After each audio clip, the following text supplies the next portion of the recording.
Bueno, cordial saludo. Hoy vamos a trabajar entonces el tema relacionado con la fundamentación en bioética. Entonces me voy a permitir compartir pantalla.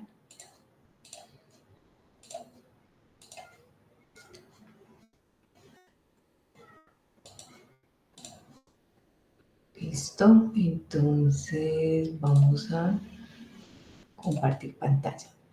Entonces el tema está relacionado con la fundamentación en bioética, en donde vamos a dejar toda la información sintetizada de la evolución histórica de la bioética en Colombia y en el mundo.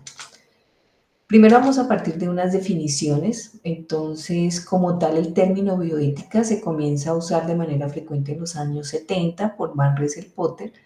Sin embargo, en algunos escritos aparece Fritz Hart en 1927, quien plantea la palabra bioethics y hacía referencia a la relación ética entre el ser humano, los animales y las plantas. Pero sin lugar a dudas el término bioética compromete una amplia gama de cuestiones y significados. Y por eso aquí es importante tener en cuenta la triple acepción que ha tomado Susana Vidal desde la UNESCO, en donde dice que la bioética se puede entender como una nueva palabra, como una nueva disciplina académica y como una nueva área del conocimiento y finalmente un nuevo discurso. Al hablar de una nueva palabra, pues es lo que se llama el término neologismo. Pero, ¿qué significa una nueva palabra? Entonces, una nueva palabra parte de lo que mencionaba Potter en 1970, en donde decía que la bioética era la unión entre las ciencias y las humanidades. Bioética, ¿cierto? Bio, vidas, ético, todo lo relacionado con la parte de las acciones correctas o incorrectas. O también la bioética, el puente entre dos culturas, en este caso, pues todo lo que estaba relacionado con un método científico y con las humanidades. Y se convierte entonces en un lenguaje común en la medicina, el derecho y en el medio ambiente. Entonces se habla de bioderecho, de bioética en medio ambiente y bioética en medicina. Sin embargo, pasar de un nuevo neologismo, de una nueva palabra a una nueva disciplina es algo que también lo menciona Susana Vidal en la UNESCO y dice es una nueva disciplina porque tiene un nuevo, digamos, campo de estudio. Entonces, cuando nosotros hablamos de disciplinas académicas, es porque en las disciplinas académicas tenemos campos de estudio, objeto y método. Y allí aparecen unos autores fundamentales que son Tom Bouchard y James Childress, quienes hablaron de los principios bioéticos. Ellos fueron los que propusieron los principios de la ética biomédica. Y en estos principios entonces se convierte en esa nueva disciplina porque los principios bioéticos, tal y como los plantearon ellos en su aporte teórico, mencionan que estos principios, en el momento de llegar a tomar decisiones, cuando se presentan conflictos éticos, los principios deben priorizarse. Y entonces aparecen después otros autores en donde dicen, bueno, hay una ética de mínimos, una ética de máximos, hay una ética convergente, como es la propuesta de Ricardo Maliandi, o hay un triángulo bioético que también, digamos, cómo interaccionan esos principios en un caso específico. Y por eso allí entonces se detecta como una nueva disciplina, porque hay un campo de estudio que son todas esas, digamos, conflictos bioéticos que están en el área de ciencias de la salud, en la toma de decisiones, en el área investigativa, en el área social, y hay un método para poder llegar a resolver estos conflictos bioéticos que se generan, que son los principios bioéticos, y por eso se considera una nueva disciplina. Pero desde la UNESCO nos dicen, y la bioética no solamente se queda allí, se convierte en un nuevo discurso porque ellos le han apuntado mucho a la bioética como soporte para el reconocimiento de los derechos. Y esos derechos parten de esa reacción de la sociedad ante el conocimiento e investigaciones no éticas. Todo lo que se hizo desde la Segunda Guerra Mundial y todas las investigaciones que se han realizado eh, después de ese tiempo que no tienen en cuenta, digamos, la dignidad de los seres humanos o investigaciones con animales. Y el otro gran punto que se convierte por eso la bioética en un nuevo discurso es que estamos en una época en la cual los pacientes participan en la toma de decisiones que involucran su cuerpo y su salud. Es decir, pasamos de ese modelo paternalista en donde el médico era el que tenía la decisión, el que tomaba la decisión, a un paciente activo que participa en la toma de decisiones relacionadas con su cuerpo y su salud. Y también ellos nos dicen, desde la UNESCO es un programa de reforma social. ¿Por qué? Porque se convierte también en ese soporte para los movimientos sociales, las situaciones de marginalidad, las condiciones de injusticia e inequidad que están presentes digamos, en nuestros tiempos, y que allí, obviamente, es un desafío que tiene la bioética para ser transversal a todas las áreas del conocimiento.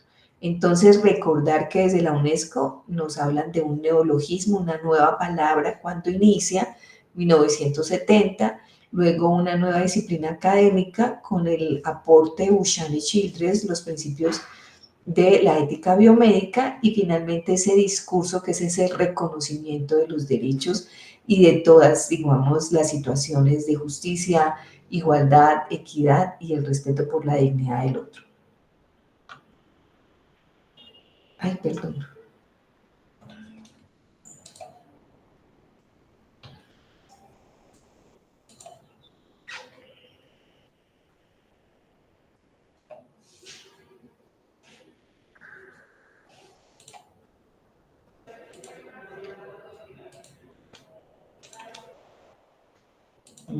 Espérenme un momentico, vamos con el siguiente tema.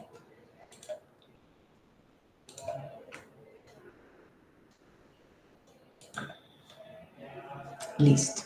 Entonces, bioética, etimológicamente la palabra bioética viene de bios, que significa vida, y ethos, que significa ética, el ethos del bios. Es decir, toda la explicación de valores, creencias, acciones de un pueblo y un grupo social en un momento dado. Como lo mencionaba Potter, la aproximación entre las humanidades, las ciencias de la vida. En 1970, entonces aparece Van Russell-Potter, que ya habíamos mencionado, que es un médico oncólogo bioquímico que habla por primera vez del término bioética. Y allí entonces se refiere que es un campo en el cual confluyen múltiples disciplinas, por eso hay dos términos que nosotros debemos tener en cuenta cuando hablamos de bioética, que es la pluridisciplinariedad y el ser pluralista. Pluridisciplinariedad, recuerden que es que convoca a múltiples disciplinas, no solamente de ciencias de la salud, y pluralista, también allí caben las tradiciones, las culturas, las religiones. Y nos remite a esa visión positiva del progreso científico y técnico. Adicionalmente, ya después, digamos, en su avance en el desarrollo de la bioética, se habla de una macrobioética, que está relacionada con la filosofía, con lo social, con la política, con la parte ambiental, con la ecoética.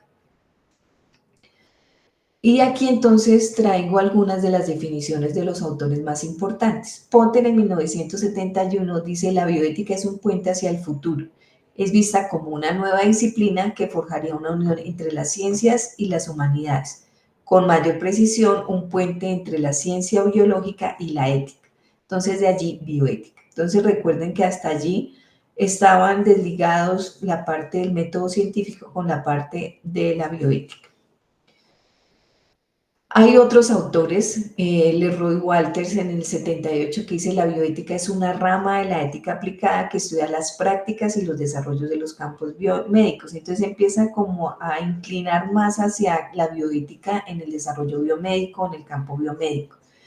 Pero aparecen otras afirmaciones más de tipo global, y por eso Potter en el 88 nos dice: la bioética ya no es un puente entre las ciencias y humanidades, sino él la define como una bioética global en la que la función de puente ha exigido la fusión de la ética médica, de la ética medioambiental, para preservar la supervivencia humana. Entonces, fíjense que los mismos autores han transformado las definiciones de la bioética a través del momento histórico en el cual se encontraban. Pero aquí hay un aporte muy importante de Potter, porque él se plantea tres grandes problemas del ejercicio profesional médico. Primero, él dice, los problemas están relacionados con el ejercicio de la práctica médica en la relación médico-paciente. Ese modelo de relación que les hablaba, en donde pasamos de un modelo paternalista a un modelo en donde prima también la autonomía del paciente y el paciente es activo en la toma de decisiones. El otro punto que menciona Puter, el sentido o finalidad de la ciencia, no solamente de la ciencia médica, y allí es el para qué de todos esos avances científicos y técnicos. Porque nosotros tenemos avances y lo que necesitamos saber es si esos avances realmente generan algún beneficio o aumentan la brecha entre ricos y pobres y generan mayor inequidad. Y por último, él dice el peligro de la supervivencia de la vida en este planeta. Por eso él habla de esa bioética global. ¿Cuál es nuestra responsabilidad como sujetos con las generaciones futuras? ¿Qué mundo y qué planeta le vamos a dejar nosotros a las generaciones futuras? Entonces no olvidemos estos tres grandes interrogantes que plantea Potter, los problemas planteados desde la relación médico-paciente, el sentido finalidad de la ciencia y el peligro de la supervivencia. Un autor que, digamos, ya lo he referido y que ha hecho un aporte supremamente importante al desarrollo de la bioética es Gilbert Ochoa. Él nos dice que la bioética cubre un conjunto de investigaciones, de discursos y prácticas, y vienen nuestras palabras claves en bioética: pluridisciplinarias y pluralistas. Recuerden que al ser pluridisciplinario y pluralista convergen muchas disciplinas, convergen muchas tradiciones, y estas dos palabras son fundamentales porque son la base también de los comités de ética o de los comités de bioética, que tienen por objeto aclarar y, si es posible, resolver preguntas de tipo ético que se suscitan por la investigación y desarrollo biomédico. Hemos visto a través de la historia que el desarrollo biomédico y la investigación, por ejemplo, en seres humanos, son los que han marcado el desarrollo también de la bioética. Pero aquí hay algo muy importante que no debemos olvidar, y es un aporte de este autor que dice: en el seno de sociedades caracterizadas en diversos grados por ser individualistas, multiculturales y evolutivas. Individualistas quiere decir que las sociedades están formadas por individuos que tienen su propia identidad que debemos respetar. Cada uno es distinto en su identidad y en cómo se comporta y en sus tradiciones y en sus valores. Multiculturales, porque somos de muchas culturas, y evolutivas, porque estamos cambiando frecuentemente. Por eso dice, son ese conjunto de investigaciones que se desarrollan cuando hay la investigación y desarrollo biomédico, que es, digamos, dinámico a través del tiempo. Jaime Escobar Triana, entonces el maestro y fundador de la bioética en Colombia, dice que es una disciplina que se ocupa del cuidado y afirmación de la vida, atendiendo los dilemas planteados en el desarrollo tecnocientífico en el marco de ciencias, valores y principios morales. Él nos menciona que esto solamente se logra en el trabajo interdisciplinario y en el intercambio de las ciencias exactas y humanas. Y algo muy importante que él nos dice: somos interdependientes, no solo entre nosotros, sino con los otros seres vivos y con el universo, por el cual debe haber solidaridad entre hombres y naturaleza. Palabra muy importante y es un valor que debemos considerar en bioética. Y finalmente, desde la UNESCO nos dice: la bioética es una transdisciplina transformadora. Nosotros vimos que Buchan y Children nos decía, es una disciplina, ¿cierto?, académica. El doctor Jaime Escobar es una interdisciplina. Y aquí, desde la UNESCO nos dicen, es una transdisciplina. ¿Qué quiere decir eso? Que su objeto de estudio es dinámico también. Inicialmente se enfocaba en las investigaciones, luego se enfocaba en la parte asistencial, ahorita está con el enfoque de los derechos humanos y el respeto por la dignidad del otro. Entonces, por eso ellos lo mencionan como esa transdisciplina, en donde su objeto de estudio se va adaptando también a las dinámicas y a los cambios que se presentan en las investigaciones y en el desarrollo biomédico. Y es el camino para el reclamo de los derechos humanos y la identificación de todos esos conflictos éticos que emergen de la vida y de la salud. Por eso tan importante en nuestras áreas de conocimiento. Y aquí nos dice algo muy importante Susana Vidal: la bioética como transdisciplina deberá ser capaz de reunir diferentes áreas de conocimientos que aporten una mirada crítica a la problemática ética de la vida y de la salud.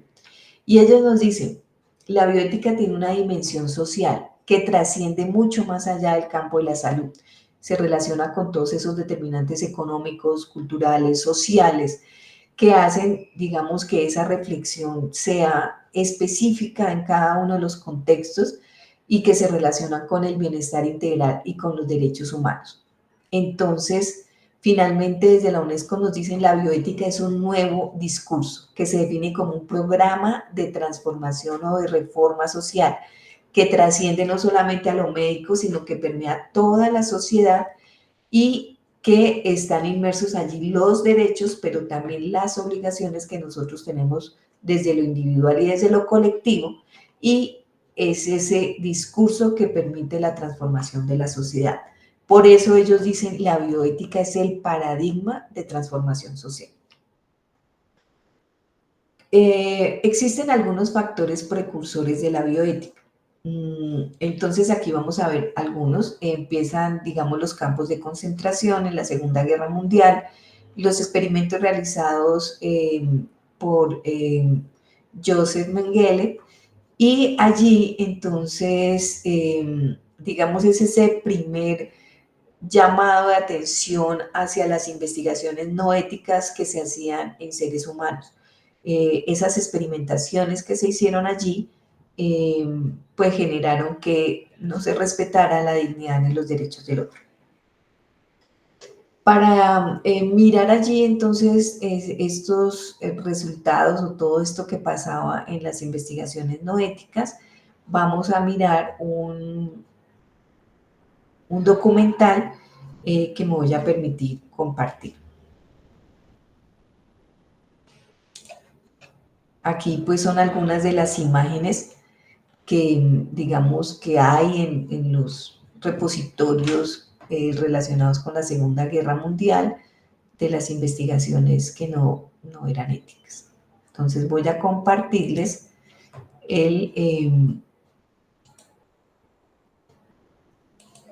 aquí, esperen un momento, compartir, listo.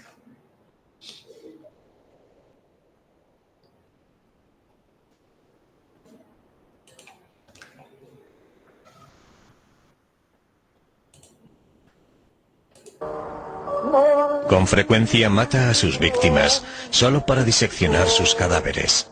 Al profesor Ferso le envía algunos esqueletos y partes del cuerpo. Este es el envío de la cabeza de un niño, autorizada por el doctor Mengele. Todos teníamos un número en la mano. Cuando nos llamaban para los experimentos, nunca me llamaron por mi nombre, sino por el número A2459. Olvidé mi nombre, Kleiman Joseph, pero el nombre de Mengele no lo podía olvidar. Nos utilizó como animales, como ratones. Éramos los conejillos de Indias, éramos los ratones. No podíamos resistirnos. Éramos sus prisioneros. Como niños aprendimos a complacerle rápidamente, nos aterraba. Cualquiera que no lo complaciera desaparecía. Y como niños pronto descubrimos lo que significaba cuando un gemelo desaparecía.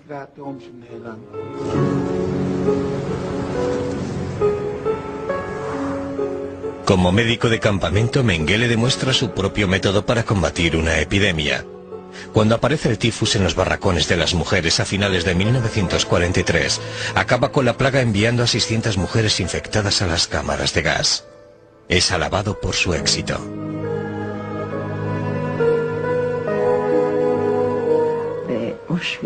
Di a luz en Auschwitz. Y él dio la orden de que me ataran los pechos, porque no se me permitía amamantar a mi bebé. Mengele estaba haciendo un estudio científico sobre cuánto tiempo podía resistir sin alimentos una niña recién nacida.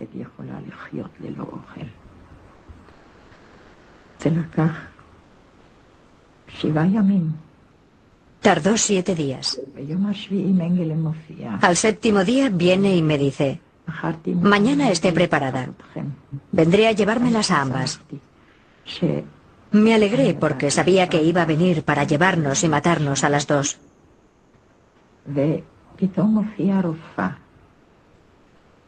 Y de repente llegó la doctora, una prisionera judía. Me pone una inyección en la mano y me dice con voz autoritaria: dele esto a la niña y se morirá. Me pareció no haber oído bien. Le pregunté: ¿qué tiene dentro? Y ella me dijo: es morfina. Como si fuera evidente. Y le dije: ¿quiere que mate a mi hija? Y entonces empezó a hablarme con una voz angelical. Me dijo que tenía que salvar vidas, que había hecho el juramento hipocrático y que no podía salvar a la niña, que tenía que salvarme a mí. Y habló hasta que no pude resistir más. Maté a mi hija. No tardó mucho en dejar de respirar.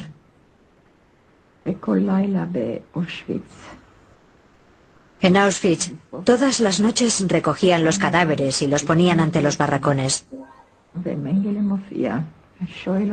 Y se presenta Mengele y me pregunta: ¿dónde está la niña?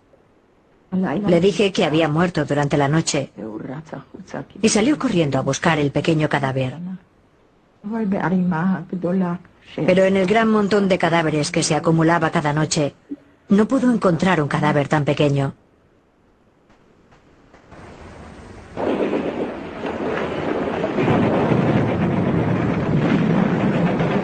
En el invierno de 1945, el Ejército Rojo se aproxima por el este. La fría noche del 17 de enero, Mengele huye de Auschwitz, dejando tras sí un legado de asesinatos a una escala colosal. Finalmente, el 26 de enero, los rusos liberan Auschwitz. Descubren que solo 181 de los 3000 gemelos de Mengele siguen vivos todavía.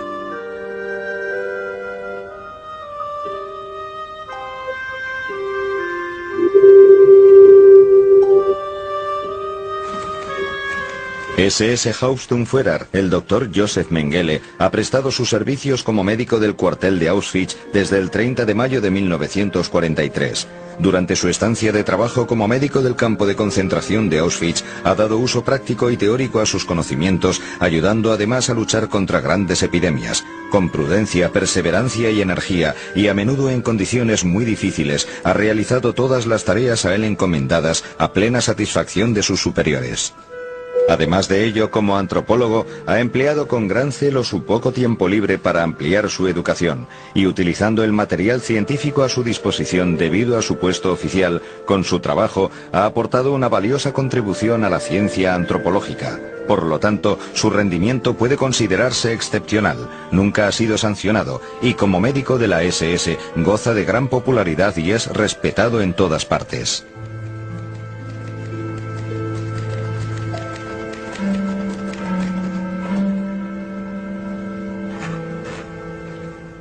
Tres. En el asunto de Josef Mengele.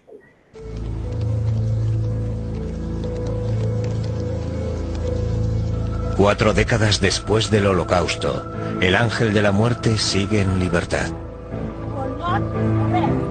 No descansaremos hasta que Josef Mengele haya sido capturado y entregado a la justicia.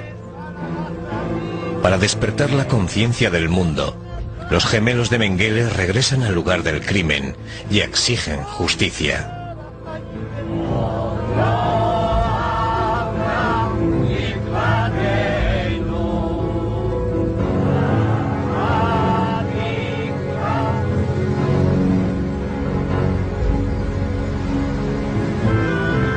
Como resultado de ello, un equipo formado por investigadores de Alemania, Israel y los Estados Unidos reanuda la búsqueda.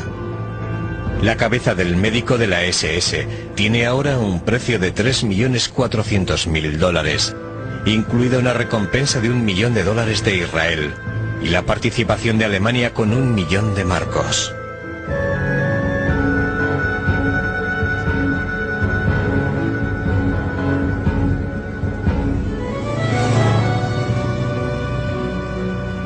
Lo primero que hicimos fue tratar de localizar a todos los que habían tenido contacto con las actividades de Mengele tras la guerra. Contactamos con su familia. Disponíamos de varios modos de acceder a ella. Su ayuda no nos resultó muy útil. El pequeño pueblo de Günzburg, a orillas del río Danubio, pertenece prácticamente a la familia Mengele. Controlan su industria principal con centenares de personas en su nómina. Joseph Mengele nació aquí el 16 de marzo de 1911, el hijo mayor de Karl y Falburga Mengele. Karl, el padre de Joseph, tiene una fábrica que produce maquinaria agrícola. Con el ascenso del nacionalsocialismo, la empresa se convierte en la tercera compañía de trilladoras de Alemania. El logro se honra con una visita de Adolf Hitler en 1932. Pero las ambiciones de Joseph Mengele son más grandiosas. Promete que un día su nombre figurará en la enciclopedia.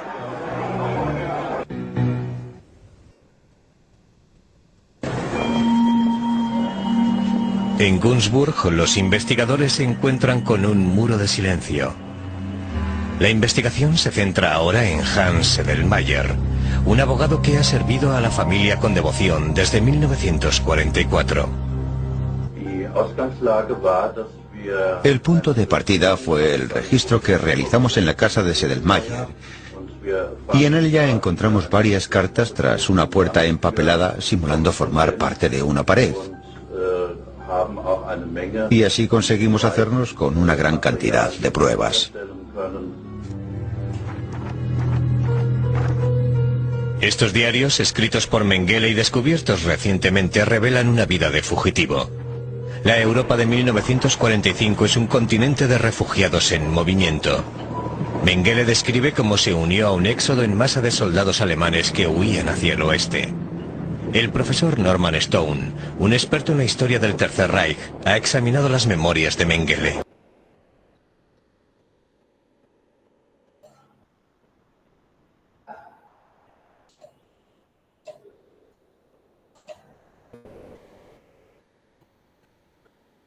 Bueno, eso es como un abrebocas porque este documental pues tiene como 5 partes, pero es para poder mirar todo lo que se hizo en la Segunda Guerra Mundial y todos los testimonios que hay con respecto a la vulneración de los derechos. Entonces vamos a continuar con la presentación. Y aquí entonces vamos a hacer nuestro primer ejercicio. ¿Cuál es su reflexión sobre las investigaciones realizadas por Joseph Mengele en la Segunda Guerra Mundial? Este ejercicio entonces ustedes lo van a hacer en un documento. Van a haber 3 preguntas durante la clase que ustedes deben responder y lo van a cargar en el eCampus. Dentro de los factores precursores, entonces, una vez se finaliza la Segunda Guerra Mundial, aparece un primer documento importante que es el Código de Nuremberg, entre 1946 y 1947, en donde se definen las condiciones de experimentación humana. Allí hay 10 puntos fundamentales, entre los cuales está la participación voluntaria en las investigaciones, la ponderación riesgo-beneficio y toda la parte de el respeto por la metodología científica. Y en la misma época aparece la promulgación de la Declaración Universal de los Derechos Humanos, en 1948.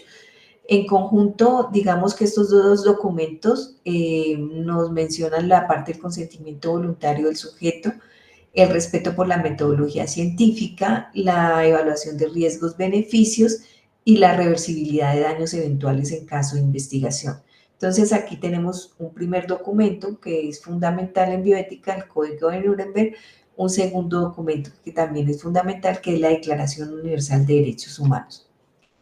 En la misma, digamos, en concordancia con esas investigaciones, aparece la primera versión de la Declaración de Helsinki en 1964, en donde está por la Asociación Médica Mundial y es todas las consideraciones bioéticas para investigación en seres humanos. Allí se resalta la importancia de la evaluación científica y ética de los proyectos de investigación, la protección a la población con algún grado de vulnerabilidad. Aparece entonces en 1960 como la primera versión de los comités de ética en investigación, cuya función es la evaluación pluridisciplinaria colectiva de la investigación biomédica, el reconocimiento de los derechos de los pacientes con énfasis digamos, en el principio de autonomía, el cuestionamiento de la autocracia paternalista tradicional del médico como el único juez del bien del paciente y la evolución de las relaciones entre la medicina y la ética. La Declaración de Helsinki entonces ha tenido diferentes versiones. La última versión, que es la que nosotros vamos a trabajar en todas las consideraciones bioéticas en investigación, es la Declaración de Helsinki con fecha del 2013. Y también una de las últimas, la Declaración de Taipei, que es para todo lo de biobancos, que también nosotros la vamos a trabajar. Hay otros factores precursores que están descritos en la literatura. El caso de la institución de Willbroek en 1963 a 1966, que ya fue, digamos, referida en clase, en donde se hace esta investigación con niños que tenían algún tipo de incapacidad psicológica y que lo que se quería mirar era la evolución histórica de la hepatitis B.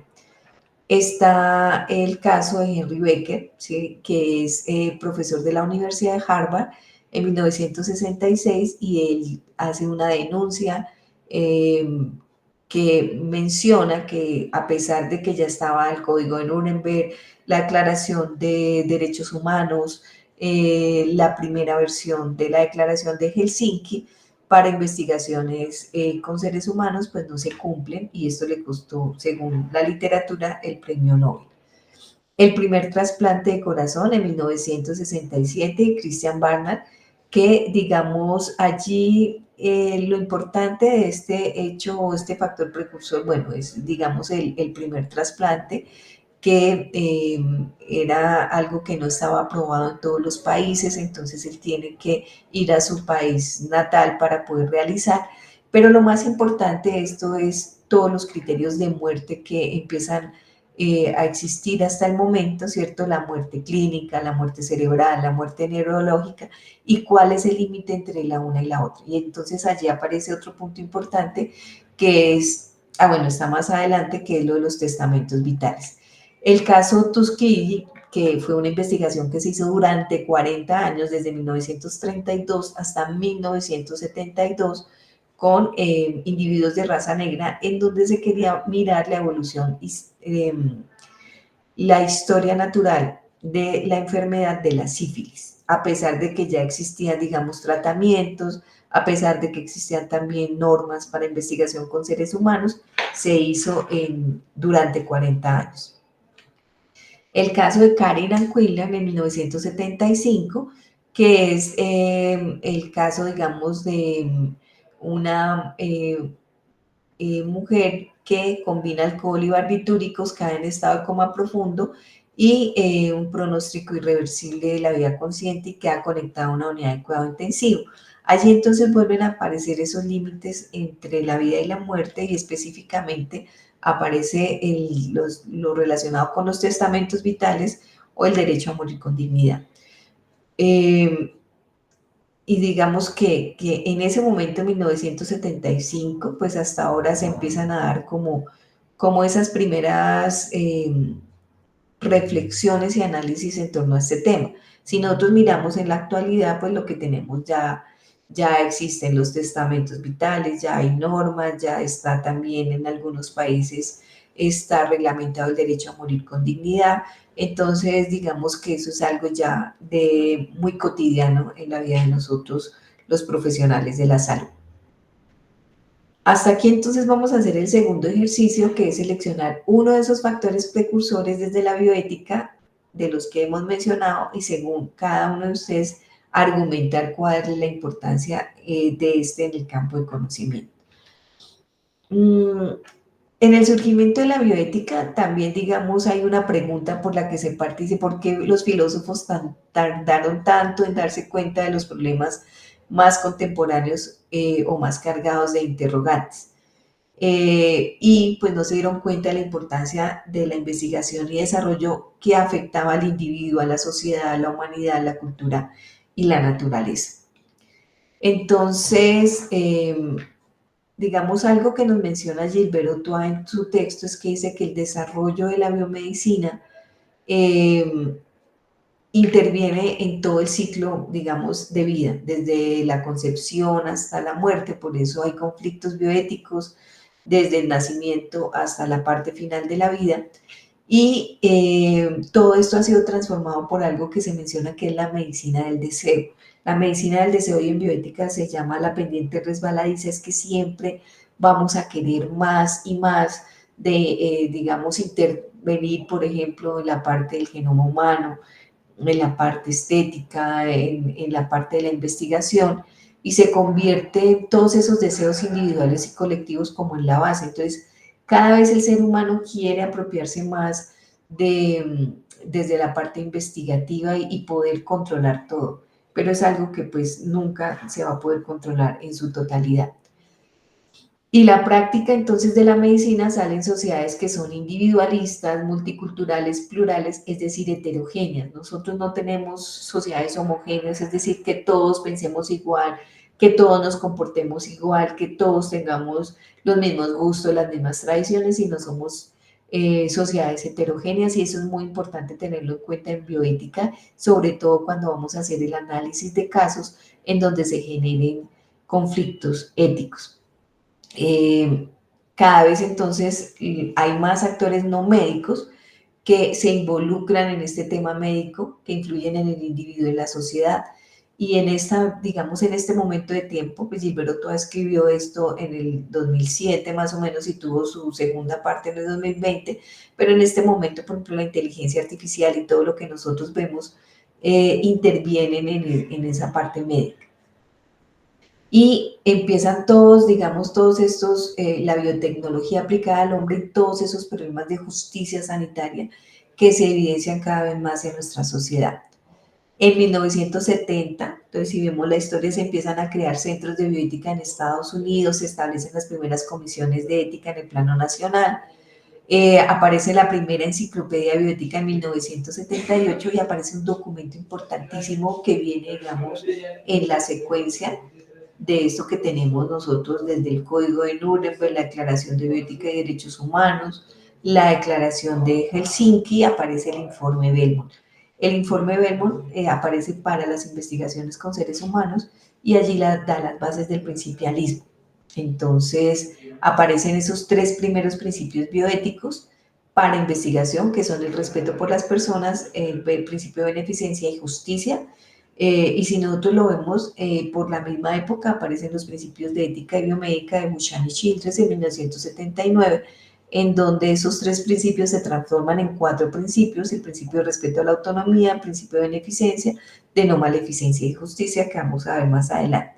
Aquí, ¿cuál es la distinción? Que en el informe Belmont estos principios, tres principios, se promulgan para la investigación en seres humanos, y en los principios de ética biomédica Buchan y Childress, estos cuatro principios se promulgan para, más que todo, para el área asistencial.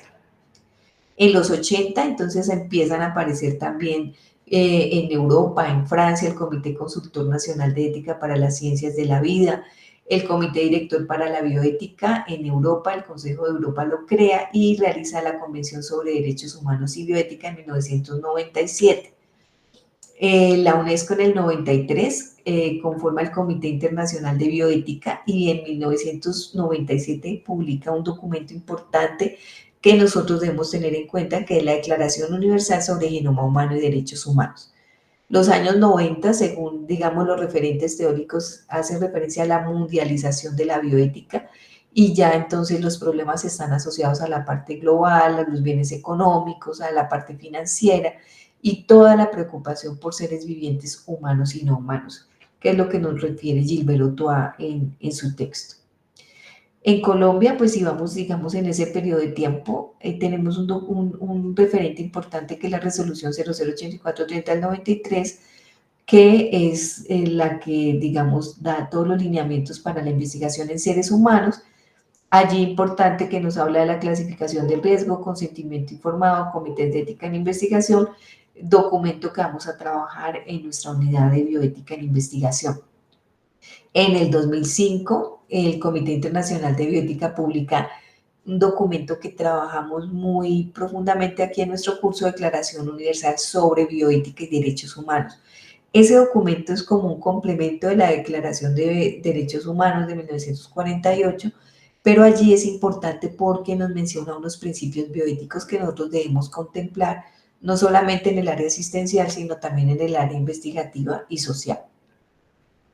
En Colombia, si seguimos por esa línea de tiempo, en el 2010 aparece la Ley 1364, por medio de la cual se crea el Consejo Nacional de Bioética como ese organismo asesor y consultor del Gobierno Nacional para, digamos, todo lo relacionado con la parte bioética.